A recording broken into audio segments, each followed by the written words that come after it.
All right, so video number 12. Yeah, video number 12. And this time we're doing Eileen's football team. So we will get into this. There's going to be a lot of digging. There's a lot of turnover on this team. So it's not so much about the draft. All right. Starting things off. Number 4 overall, $64. Wide receiver, Cooper Kupp. Cooper Kupp might have had the greatest receiving year ever last year. He was the Super Bowl MVP. He had 1,947 yards receiving, 16 touchdowns. Just otherworldly numbers. He led all receivers in snaps, targets, receptions, receiving yards, touchdowns, touches, yards per route run, and obviously fantasy points. He outscored the next closest receiver by 96 fantasy points, so almost 100 fantasy points, and was a top 12 scorer at wide receiver 15 of the 17 weeks. So, yeah, he was dominant. He is the number 1 receiver in football. Andre got a good deal on him last year. There was not a deal to be had this year. If I'm being honest, he probably went around what I thought he'd go around, which is 60. There's only so many $60 receivers. I really thought there were 2. Both of them will end up being on this team. But yeah, 368.5 fantasy points. To kind of put that in perspective, the number one fantasy running back was Jonathan Taylor with 353.1 fantasy points. Cooper Kupp was actually the highest scorer last year in fantasy football, in half PPR. So obviously the receptions help. He had 145 of those, so that's why. But still, number 1 fantasy player in our league was Cooper Kupp. And he was not spent the most money on. Now, to be fair, I get it. That kind of crazy volume is exceedingly rare. I mean, the record for most receptions is Michael Thomas in 2019 with 149. So, I don't think he'll get to 145 again, especially because there was a lot of things going on. They had to be in shootouts. The defense wasn't great. Robert Woods gets hurt. They bring in OBJ. They're trying to get him quickly up to speed. They get rid of Josh Reynolds. They give Van Jefferson the slot job. They have Darrell Henderson. Darrell Henderson gets hurt. They put in Sonny Michel. They bring back Cam Akers. Cam Akers is no good. There was a lot of movement around. I would say, so first, part of the reason why I like Allen Robinson so much, Allen Robinson is younger than Cooper Kupp. People don't really think about it because he's been in the league longer than him. He's been in the league 8 years. Kupp has been in the league, I want to say 6. Kupp came out as like a senior and Robinson left. Kupp came out as like a redshirt senior and Robinson came out as a junior, as a young junior. So he's actually younger than Cooper Kupp. But I think he's incredibly talented, probably the second most talented. I mean, as much as I like Odell Beckham, okay, Odell Beckham might be more talented, but Odell Beckham also gets hurt a lot. Other than the ACL injury that Allen Robinson had that led him to Chicago, he doesn't really get hurt all that much. He's a very good route runner. This is not about him. What this is about is Cooper Kupp. My point is, I think the volume will go down just because I think Allen Robinson's going to eat up more volume than either Robert Woods or OBJ did last year. Because Robert Woods gets hurt, OBJ comes in, he's got to learn the offense, there's a lot of moving parts. So I'm going to say we're going to see a decrease in the number of receptions. We'll go down from 145 to like maybe 115 and go down from 1,950 yards to like 1,350. and maybe go down from like 16 touchdowns to like 11 touchdowns, which would still make him the number one, around the number one fantasy receiver in football, obviously. But it would also mean that, he's more closer to, say, like the number 7, number 8 fantasy running back rather than like the number 1 fantasy running back. So $64 Cooper Kupp, he's elite of the elite. I don't hate it. I don't mind it. You can build a team around him. And then we get led down the road, as soon as I say that, of number 11 overall, $69, Justin Jefferson. So, Cooper Kupp was outstanding. We like us some Cooper Kupp. Justin Jefferson would have been the best wide receiver last year if not for Cooper Kupp. Justin Jefferson had 1,600 yards receiving and 10 touchdowns. And we knew he was headed for greatness because as a rookie, he had 1,400 yards receiving and 7 touchdowns. Like, these numbers are nuts, people. Like, you have no idea how hard it is to get over, like, 1,200 yards. Like, it is crazy. Like, you are a top 10 fantasy receiver if you get over 1,100 yards or 1,200 yards. You're top 10. Over, like, around 1,300, you were top 5. Like, these guys are putting up crazy stupid numbers. 1,400 yards as a rookie is nuts. And people don't even know that he didn't even play the first 2 weeks of the season that year. It's just crazy. So, yeah, no. What's even wilder to consider is, I just talked about Cooper Kupp. Cooper Kupp's offensive coordinator with the Rams was Kevin O'Connell. You know who the head coach is in Minnesota now? The one and only Kevin O'Connell, the former Patriots quarterback. So, do I think that Justin Jefferson will also have another crazy, stupid, high-ceiling season? I don't. It's just super hard to get there. He had 1,400 yards as a rookie, and then he had 1,600 yards last year. I don't think, I think we're in, even with O'Connell coming, I got to imagine they spread it around a little bit more. Maybe Thielen stays healthy. Maybe KJ Osborne cuts in. That is so much.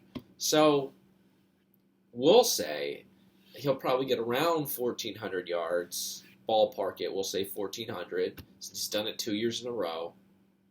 And we'll say around 10 touchdowns. Because it's crazy to consider him going higher than that. The thing is, even with O'Connell, I don't know if the offensive line is going to allow them to really open up the offense. I think, if I'm going to speak on it, I think Jefferson will be the number 1 fantasy receiver this year. I don't think Kupp will be. I think it's Jefferson. But that's also why she paid $69, because we're not projecting what happened last year. We're not paying people for what they did. We're paying them for what we think they'll do. And what we think will happen is Justin Jefferson will be the best receiver this year, because O'Connell will just feed him the ball.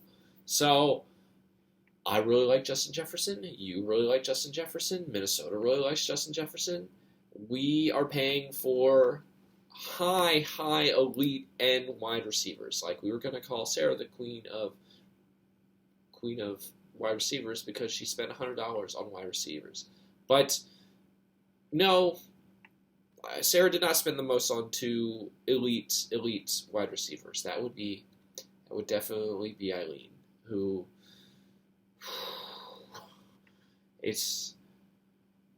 oh my gosh. Okay, so we spent $133 on 2 receivers. Even if they're the elite of the elite, that is so much money. That is more than Andre allocated to freaking Christian McCaffrey and Derrick Henry. So, a lot of money. A lot of money on receivers. That's tough. And instead of being like Andre and kind of like trying to budget and build out the team, we did not do that. So, next up, $33, 18 overall, Ezekiel Elliott. What do we know about Elliott? Well, he's still the starting running back in Dallas. He ought not to be. 2 years in a row, I thought Tony Pollard was better. He just looks old and slow, but they just keep giving him the ball. I think he finished outside the top 20 running backs half the time last year. But he was still top 10 in carries, rush yards, rush touchdowns, carries inside the 5, routes, targets, and receptions. So he gets the ball all the time, and he just plods around and doesn't do anything with it. It's sad. Like, I remember rookie year, Ezekiel Elliott running for like 1,400 yards, and now I'm not sure he's going to break 1,000. So he's 27. He's gotten overworked. He's close to like 2,000 career touches. His efficiency's wanting. I think he ought to be the backup. He's not, and he's the highest paid running back in football. Ugh, woof. Okay, so we'll say 850 yards, 300 yards receiving, 10 touchdowns, which will be worse than last year. But, last year he was the number 6 fantasy back just based purely on volume. If he gets the volume again, he's still a top 10 fantasy back. So for $33, that's great. Like, you can't beat that, but it's still really sad. It's just like, if he was, he looks so, he doesn't have the agility anymore. He doesn't have the long speed. He can still pass block, which is nice, and he's got good hands, but his body has slowed down so considerably. It's so sad to see. And if he had the juice of some of these younger guys, I'd be like, whoa, man, that's a deal. But, oh, man, Tony Pollard ought to be the starter, man. Like, it is rough. It is rough down in Dallas. $5, 46 overall, Kirk Cousins. He's your quarterback. So, like I said, with quite a few teams, so Brian's double stacking Philly. Sarah's double stacking the Raiders in Vegas. Max double stacking Dallas. I want to say, what is it? Who am I forgetting? I'm forgetting. My brain is just like so tired right now. Yeah, Andre's double stacking Denver. When DeAndre Hopkins comes back, Justin's double stacking Arizona. So,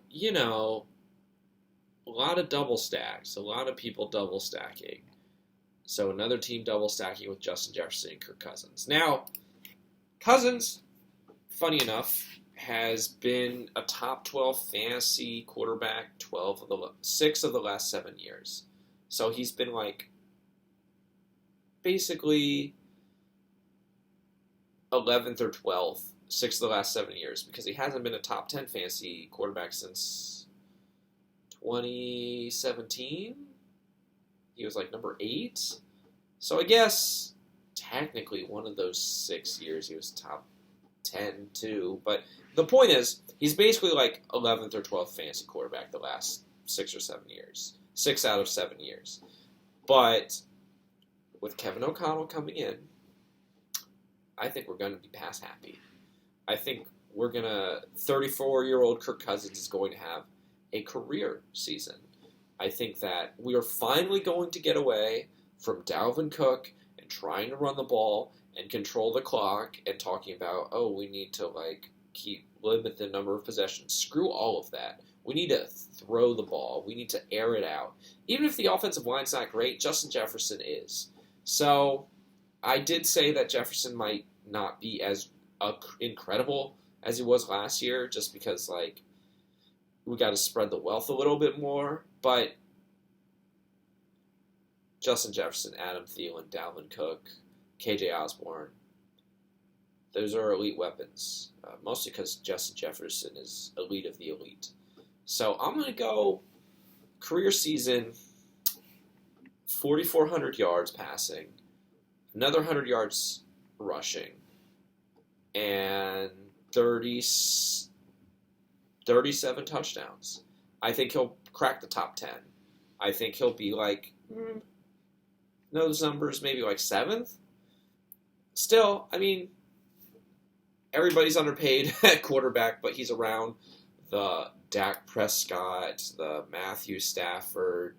There's just so many of these guys. I'm getting lost with how many times I keep going through this. Derek Carr, better than Tua.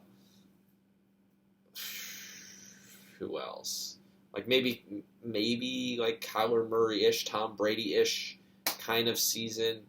So, back end top 10 quarterback. I mean, who it's going to be, I don't know who the actual back end top 10 quarterbacks will be, but all those guys are around the same. None of them rush. They all pass, like maybe Aaron Rodgers even. So, it's $5, not bad for that. Maybe not as much upside as some of the others guys, but I think he's tremendous. 60 overall dollar, Marlin Mack immediately blew up in your face because he did not make the team. He's actually been cut off the practice squad. So, yeah, his torn ACL and Achilles in 2020 has just sapped all of his explosiveness, and it's real sad. 32-year-old Rex Burkhead has beaten him out as the backup. He is not the starter. Rookie Dameon Pierce is. So, yeah, that was going to be your running back too. And that's where the trouble begins. So, I guess we'll just finish off what we have left of this draft. We took Christian Kirk at 88 for 13. We do like Christian Kirk. Christian Kirk signed probably the craziest deal in free agency this offseason. 4 years, $72 million to the Jaguars. Man didn't even have 1,000 yards last year with Arizona, and he got $72 million. Like, that is just, he's never had 80 receptions. He's never had a 1,000-yard season, and he's getting $72 million. Woof. Okay, so, yeah, is he, I mean, golly, they're paying him to be a number one. Will he be a number one, I guess is the question. I don't think so. I mean, I think Jacksonville's still got to figure out that offensive line. I don't think Kirk is that talented to be, like, I think he's an all-right, like, number 3 slot guy. But to pay him that kind of money to be like, okay, you're the guy now, he's not the guy. I think he'll be better. He does do things that Trevor Lawrence does look for with the deep outs, but 900 yards, 6 touchdowns is safe. He's kind of like a wide receiver 3 because there is the possibility, Trevor Lawrence is super talented, there is the possibility Trevor Lawrence takes a step forward, especially because he actually has a real coach now in Doug Peterson and not Urban Meyer, because last year was essentially a lost season where we learned nothing about the Jaguars. So there's the possibility Lawrence takes a step forward and brings out more of Kirk simply because he's so incredibly talented. But the O-line's really still not that great, so I don't know how likely that is. And also, Kirk wasn't doing it next to DeAndre Hopkins, and you might say, well, he wasn't getting the volume because he was next to DeAndre. They threw the ball a ton. DeAndre was not stealing away volume from Christian Kirk. He was simply not getting open. They were trying to get him the ball. Yeah, I don't think, like, I don't need to double cover Christian Kirk. He does not scare me. So I think he'll get his 80 receptions at least. I think he'll get there, but I don't think he'll get his 1,000 yards. But maybe he is the number one now. He's being paid to be the number one in Jacksonville.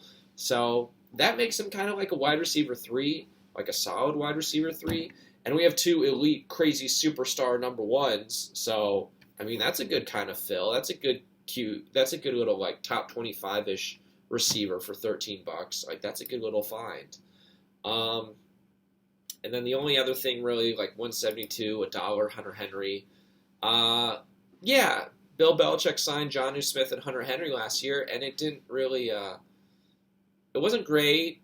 I mean, Henry led tight ends and touchdowns. He got 9 of them, and he was like the 10th best fantasy tight end, but he only got like 600 yards. Really, I think they're hoping to possibly open it up, but New England really does keep everything under wraps. I really got no clue what to make of the offense. Josh McDaniels is gone after 15 years. He is in Las Vegas. We got like Matt Patricia and Joe Judge, 2 defensive guys. Like Joe Judge is a former special teams coordinator, and then he went and failed with the Giants. And then Matt Patricia was the defensive coordinator, and then he went and failed with the Lions. Those are the guys calling offensive plays right now. I don't got a lot of hope in either guy. I'm not really sure about this. All that being said, I don't know what to expect because I got no clue. I got no news. I got no idea. I haven't seen any real, like, anything nothing has come really out of New England about what kind of offense they're building around Mac Jones. Are we doing the thing he did in Alabama? Are we doing more of a drop back, I formation kind of like bread and butter we did under Tom Brady in the 2000s? What are we doing? What kind of offense are we building? Are we doing a West Coast system like the Shanahans? Are we doing something more along the lines of like, I don't even know. Are we doing like an RPO kind of thing like Chip Kelly and UCLA? Like what kind of offense will this be? They're very amoeba. And even more so, it makes it even harder because they haven't said anything. All of that's to say, I think he'll get his 600 yards. I think some weeks he might be startable. Other weeks he'll be useless. So he's kind of like bench fodder. And then we just wasted a bunch of picks on like dollar guys who we like their names and they're all bad. So we'll just go through actual players that we have now. So we picked up A.J. Green, the wide receiver 2 in Arizona, I guess, right now, because, DeAndre Hopkins is suspended. We traded for Marquise Brown, so A.J. Green's still the number 2. He's not been great since he left Cincinnati, but he was okay. Like, he was the 40th best receiver last year in Arizona, and he never really... Whenever Hopkins comes back, Hopkins is going to be the guy, just like A.J. Green was 5 years ago.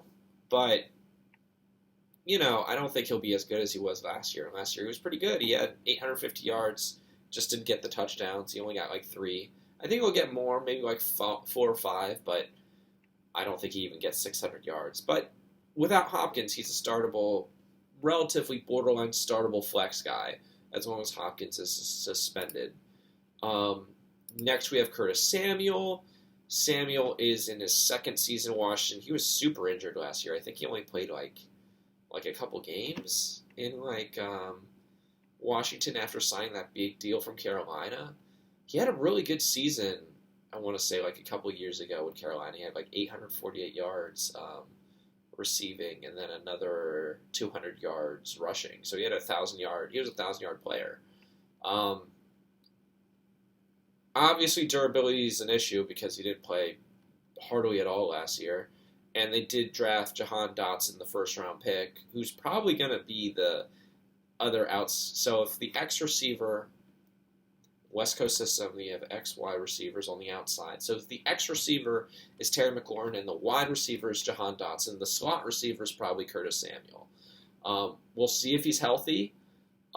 He was hurt in the offseason, so he's practicing now. He is healthy. I think he'll obviously have to be better than last year. I really don't know what to expect, especially with Dotson and Curtis Samuel having to stay healthy. So I'm worried more about his health. So we'll be conservative. We'll say 600 yards, 4 or 5 touchdowns, kind of like Hunter Henry-esque. So borderline starter some weeks, but not someone you can consistently count on. Next, we have Amir Abdullah. So this was kind of a fun one. We needed some running backs. Actually, we'll know it. Before we get to Abdullah, we'll go up a little bit. So our other starting running back, because Marlin Mack is gone, is Boston Scott. Boston Scott is in his 5th year in Philadelphia, and to the bane of my, he always steals the goal line carries, and it just drives me nuts. He's a goal line, he's a touchdown vulture. I mean, he's effective in that role, but he can't pass catch, he can't pass block. He just steals all the goal line touches, and it drives me nuts. So if something were to happen to Sanders, he would split time with Kenneth Gainwell, and he would be fantasy valuable. I think they brought in Trey Sermon at some point. Sermon will probably upsert him and take his job. I don't know when that will be. I don't think he'll be as good as he was last year when Miles Sanders was out and he got like 400 yards. He got like 373 yards and 7 rushing touchdowns. I think we'll go closer to like 300 yards and 3 rushing touchdowns, which is really what kills this team because he's not a starting running back. He's like someone you keep deep on your bench, like your running back 6, and he's starting for you. And that's really it's like an anchor wrapped around your ankle. You got one running back, and it's Zeke, and we don't really believe in him, and then we got no other running backs, and that's rough. Because the other guy we picked up Amir Abdullah. He's the passing down, third down back in Vegas.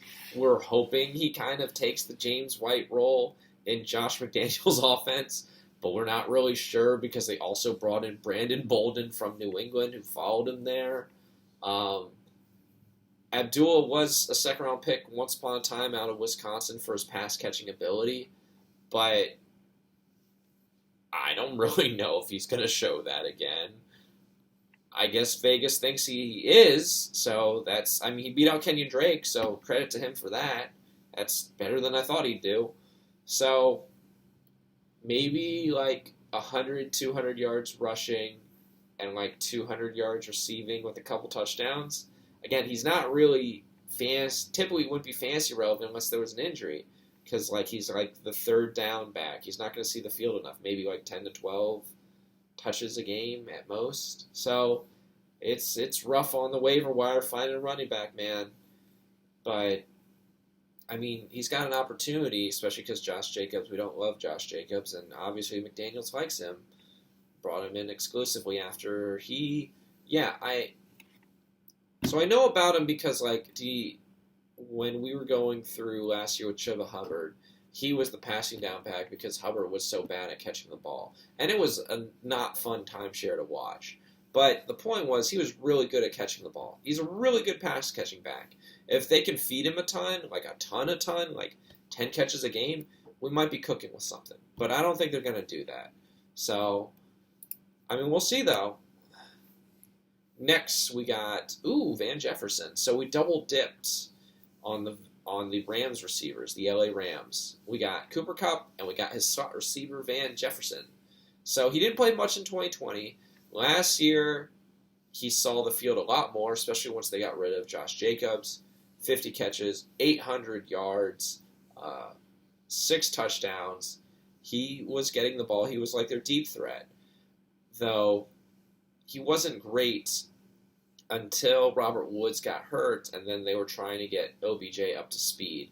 I think Kupp and Robinson are going to steal most of the production, if not all of the production. But he's a good, if I got to plug somebody in, he might be startable kind of guy, kind of like Hunter Henry. I think he's got more upside, though, than Samuel, Green, and Henry. Maybe 750 yards, 5 touchdowns, because he's in such a pass-heavy offense. And if something happened to Kupp or Allen Robinson, he is startable. So I don't mind him. I like him. He was a top 35 receiver last year. He's another guy, depth guy. And then I guess we got a little upside. We took Alec Pierce. Alec Pierce out of the University of Cincinnati, second-round pick for the Colts. He's already their number 2 receiver. They're pretty run-heavy. I think 5th highest run-heavy team. So, Titans. Gosh, here we go. Titans, Philadelphia, Seattle. I think the other one was the New York Giants, and then it was the Colts. So his ceiling's kind of limited because of that, but I think with Matt Ryan there, they might open it up just a bit more because he's more trustworthy than Carson Wentz. So maybe 700 yards, 5 touchdowns. Again, the possibility for more if the offense really does shift to be more pass-heavy with Matt Ryan, because he is really good in... He's not really good in shotgun. He's really good in play action. He's very, very good in play action, and that's part of the reason what makes him fantasy relevant. I think he's the number 1 quarterback in play action. So, and that works perfectly with Jonathan Taylor. So, all in all, basically this team is 2 superstar receivers. One of those receivers is quarterbacks, who's been slightly above average in fantasy. An older running back as our number 1, a decent number 3 receiver. Oh yeah, there's another guy we picked up. See, we're still going through people. The starter right now, currently in your flex, is Zach Ertz. So Zach Ertz, it was a tale of 2 seasons. He didn't look great when he was in Philadelphia, and then as soon as he went to Arizona for 11 games, it was on. He was 3rd in tight ends in basically targets, and red zone targets too. He had 10 red zone targets, turned those into 5 touchdowns. Um, I think Ertz is probably, about your starter. I think he might get 800 yards receiving, maybe like 6 touchdowns in Arizona.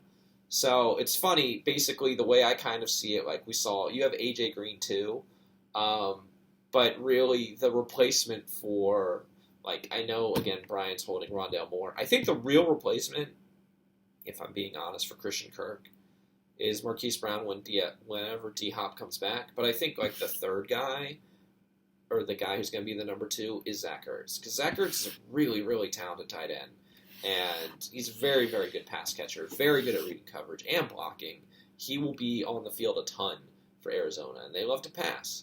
So I think he's viable as your starter. I think, like, Ertz is exactly who I'd want as a flex, and Christian Kirk is like a number 3 wide receiver, and Kupp and Jefferson are like elite of the elite number 1s. And I like Kirk Cousins as my quarterback just because he's average. He's not great. There's no upside.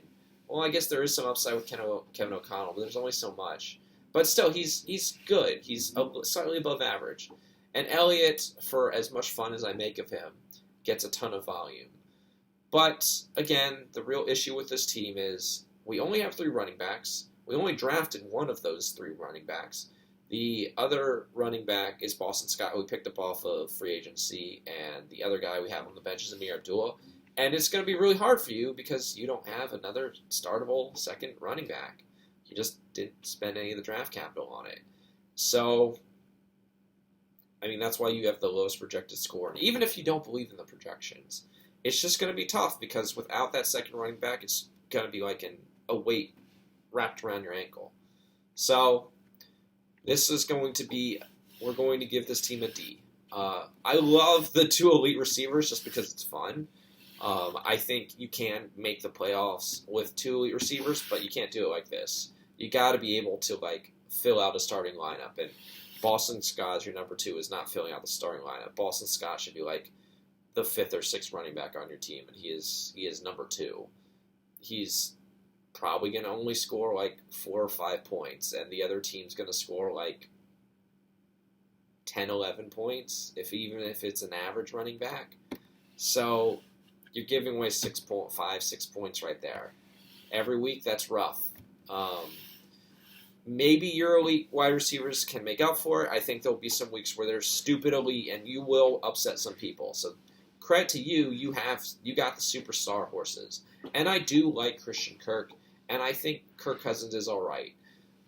If Elliott surprises, maybe there's something there, but I'm giving you a D just because, like, that's rough. You got to be able to get some running backs. Even if the bare minimum is you got to get, like, 3. You got to get, like, 3 running backs because you need 2 good starters and then 1 guy who can come in because someone's going to get hurt. You got to get 3. We didn't even get 2. We got 1. So it's rough. It's real rough out here. But, hey, you are going to definitely upset some people because Kupp and Jefferson are going to have those monster weeks where someone's going to look at it and just like, Jesus, how did this guy have like 30 points? And it's going to suck for them. Hopefully it ain't me. But, yeah, we're giving the team a D. Just, it's too rough. It's too rough to be relying on Boston Scott.